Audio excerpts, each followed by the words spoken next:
Assalamualaikum warahmatullahi wabarakatuh. Selamat datang di Pedoman Channel. Saya akan membagikan sedikit cerita 4 kisah ajaib di zaman Rasulullah yang jarang orang ketahui. Sebelum lanjut videonya, tolong bantu subscribe dan tekan tombol notifikasinya. 4 kisah ajaib di zaman Rasulullah yang jarang diketahui. Rasulullah merupakan nabi terakhir yang diutus oleh Allah SWT. Beliau diutus sebagai rasul untuk menyampaikan wahyu Allah kepada manusia.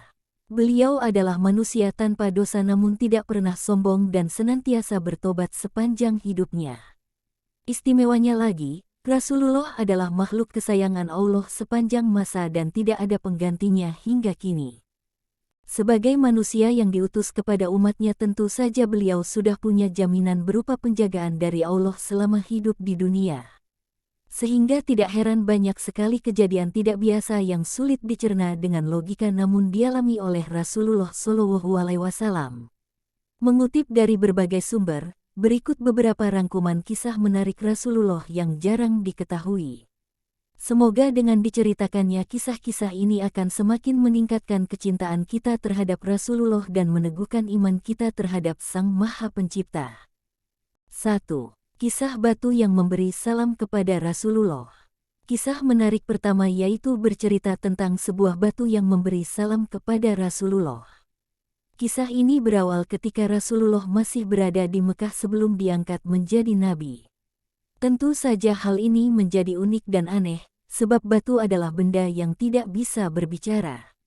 Rasulullah pun mengetahuinya, akan tetapi beliau dan para sahabat tidak satupun berpikir untuk memungut atau membawa pulang batu tersebut apalagi untuk dijadikan penangkal atau alat terapi jika beliau sakit.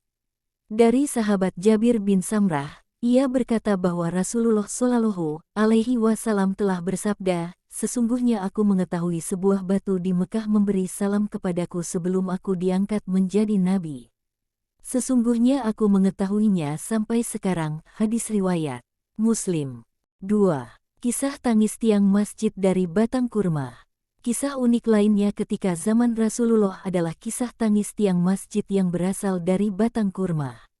Diriwayatkan dalam sebuah hadits dari Jabir bin Abdillah, ia berkata, jika Rasulullah berkhutbah beliau bersandar kepada batang kurma di salah satu tiang masjid. Tatkala mimbar telah dibuat dan beliau duduk di atasnya, tiang tersebut menangis bagaikan rintihan seekor unta. Semua orang yang ada dalam masjid mendengarnya. Lalu Rasulullah turun dan mengusapnya, barulah ia diam.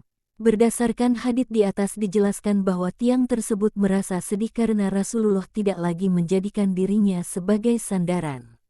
Mendengar tangisan tiang tersebut, Rasulullah pun mengusapnya agar berhenti. Namun tidak untuk mencari keberkahan darinya. 3. Kisah pohon yang berjalan kepada Nabi SAW. Kisah selanjutnya berasal dari pohon yang berjalan kepada Nabi SAW. Sebagaimana yang diriwayatkan dalam hadits berikut. Dari Ya'la bin Murrah Ats-Sakafi, ia berkata, ketika kami bersama Nabi SAW dalam suatu perjalanan, kami berhenti di suatu tempat, lalu Nabi SAW tidur. Tiba-tiba datang sebatang pohon berjalan membelah bumi sampai menaungi Nabi SAW. Kemudian ia kembali lagi ke tempatnya semula. Tatkala Rasulullah SAW bangun, aku sebutkan hal tersebut kepada beliau. Beliau berkata, ia adalah pohon yang meminta izin pada Tuhannya untuk memberi salam padaku, lalu Allah Azza wa Jalla mengizinkannya.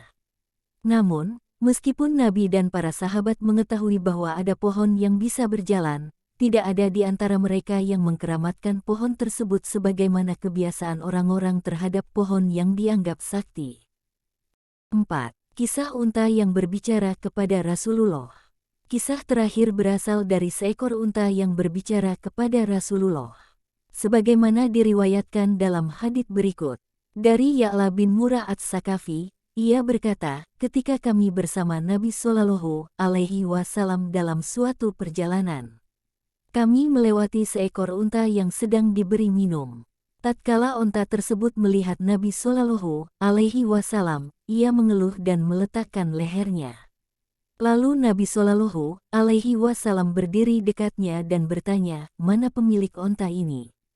Lalu datanglah pemiliknya, dan Nabi Shallallahu Alaihi Wasallam berkata, "Juallah ia padaku." Lalu pemiliknya menjawab, "Kami hadiahkan padamu ya Rasulullah." Ia adalah milik keluarga yang tidak memiliki mata pencaharian selain unta ini. Rasulullah Shallallahu Alaihi Wasallam berkata, "Sesungguhnya ia telah mengadukan tentang banyak bekerja dan kekurangan makanan, maka berbuat baiklah kamu kepadanya."